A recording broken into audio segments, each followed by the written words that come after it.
Assalamu alaikum, dear students. I am Muhammad Hashim. Dear students, we are going to start another topic which is capital budgeting. What is capital budgeting? As you know that it's the combination of two words. The combination of two words. Number first, capital. Number second, budgeting. Capital, what is capital? Dear students, as you know that capital is a fund which is invested in the business. Capital वो fund होता है जो business में invest होता है for the purpose to generate profit to earn. And the second thing is budgeting. What is budgeting? As you know that budgeting is the process of estimation. Budget is the future estimation of cash inflow and cash outflow. So capital budgeting is the future estimation of funds inflow and funds outflow. So capital budgeting, जब कोई company किसी long term के लिए investment करती है तब company capital budgeting का सहारा लेती है. अभी कैपिटल बजटिंग की कुछ टेक्निक्स है जो कि हम वन बाय वन आने वाले क्लासेस में बहुत डिटेल के साथ पढ़ेंगे. In today's class we'll discuss about the first technique of capital budgeting, which is payback period. So what is payback period? As it is denoted by the name payback. हमने पे किया, वो कितने अरसे में हमें बैक होगा. जो पे हमने किया, इन्वेस्टमेंट हमने की, कितने अरसे में वो हमें दोबारा रिटर्न होगा. जब कोई कंपनी लॉन्ग टर्म के लिए इन्वेस्टमेंट करती है, इन्वेस्टमेंट में भी for the purpose to install plants and machinery और अदर थिंग्स, तो कंपनी पेबैक पीरियड का सहारा लेती है कि हम जो इन्वेस्टमेंट करते हैं वो कितने अरसे में हमें वापस होगा. Dear students, keep it in mind that the shorter the payback period the attractive the investment. जितना पेबैक पीरियड शॉर्टर होगा उतना ही इन्वेस्टमेंट अट्रैक्टिव होगा. अभी शॉर्ट जो पेबैक पीरियड है वो शॉर्ट एंड लॉन्ग किस पे डिपेंड करती है? It depends upon the cash inflows. जो कैश इनफ्लोज होती है उन पे डिपेंड करती है कि उनकी कैश इनफ्लोज किस तरह है. उससे पता चलेगा कि हमारा जो पेबैक पीरियड है उसका ड्यूरेशन कितना है, वो कितने अरसे में हमारा जो इनिशियल इन्वेस्टमेंट है वो हमें वापस होगा. सो हम इस पे एक क्वेश्चन करते हैं. एक क्वेश्चन से हम इसको समझ लेते हैं. For example, it's a question. For example,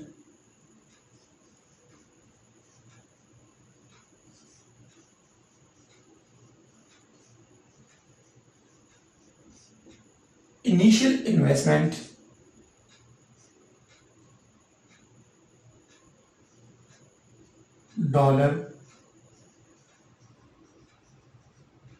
$3 lakhs. Now cash flows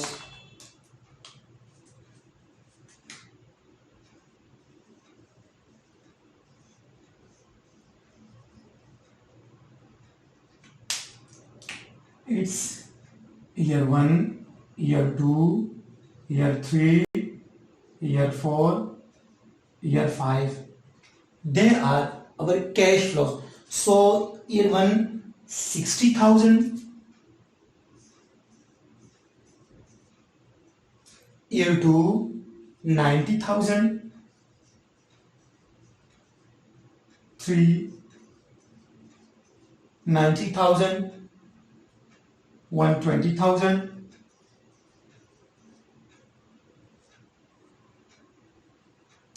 and 1 lakh. Dear students, एक कंपनी है for example ABC limited company. ABC limited company में उसने इन्वेस्टमेंट की, एक जगह पे इन्वेस्टमेंट की जो कि इनिशियल इन्वेस्टमेंट उसके $3 लाख, सॉरी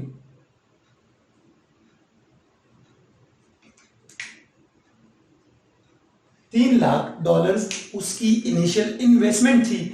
अभी डियर स्टूडेंट्स, जो हम इसका पेबैक पीरियड फाइंड करते हैं तो इसका प्रॉपर एक फॉर्मूला है। डियर स्टूडेंट्स, पहले तो हमें पता चला कि ये हमारा एनुअली कैश फ्लोज है, कि इट मींस कैश इनफ्लोज है, ये हमें मिल रहे हैं एनुअली। लेकिन to find the payback period इसका हम कमुलेटिव कैश फ्लोज लेंगे। अभी कमुलेटिव कैश फ्लोज किस तरह लेंगे, देखिए डियर स्टूडेंट्स, यहां पे cumulative cash flow,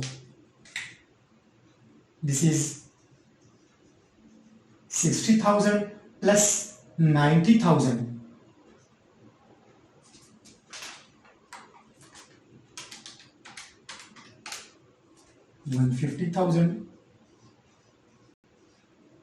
$150,000 plus 90,000, it's 240,000 plus 120,000, it's 360,000 plus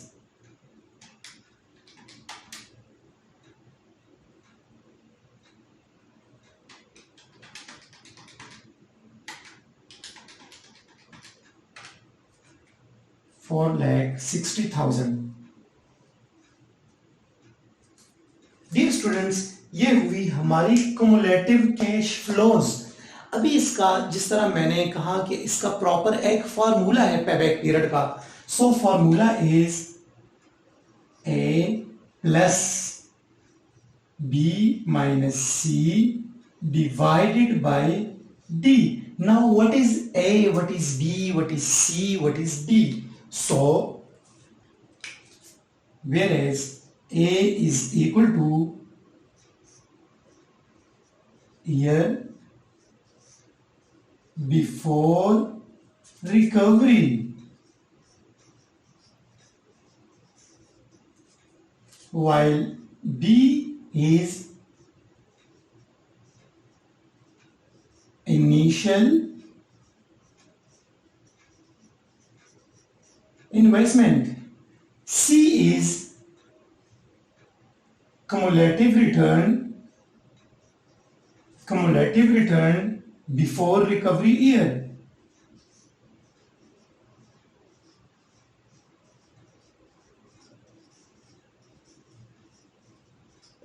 and what is D, return of recovery year।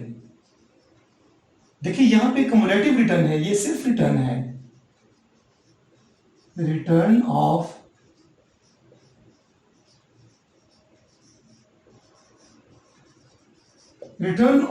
Recovery year. Dear students, अभी हम यहां पे देखते हैं फॉर्मूले में, अभी हम पुट करते हैं कि a, what is a, year before recovery. देखें, अगर हम देखें डियर स्टूडेंट्स, कम्युलेटिव रिटर्न पहले ईयर पे 60,000, सेकेंड ईयर पे 150,000, जो कि इनिशियल इन्वेस्टमेंट हमारा है $3,00,000, थर्ड ईयर पे 2,40,000, अभी फोर्थ ईयर पे 360,000, which exceeds our initial investment because our initial investment is $3,00,000। लेकिन जो फोर्थ ईयर पे हमें कम्युलेटिव रिटर्न मिला, सो कम्युलेटिव रिटर्न 3,60,000, यानी ये हमारा इनिशियल इन्वेस्टमेंट से ज्यादा है। यानी हमारा इनिशियल इन्वेस्टमेंट यहाँ पे इस और इसके दरमियान जो साल है, तो इस साल के दरमियान कहीं पे लाई करता है। तो अभी वो फाइंड करते हैं कि किस जगह पे हमारा 3 लाख लाई करेगा। So as you know that in formula A is year before recovery. हमारी रिकवरी किस ईयर में हुई? फोर्थ ईयर में। फोर्थ ईयर में हमारी रिकवरी हुई, लेकिन as per formula the year before recovery is 3। A is equal to year before recovery.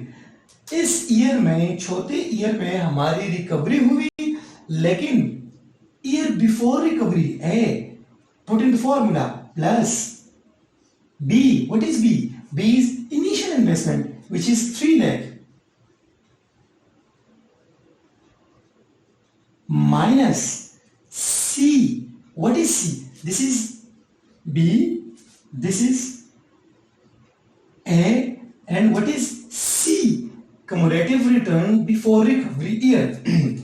So ये cumulative return है, इस ईयर में हमारी रिकवरी हुई, लेकिन C says cumulative return before recovery year. This is our C.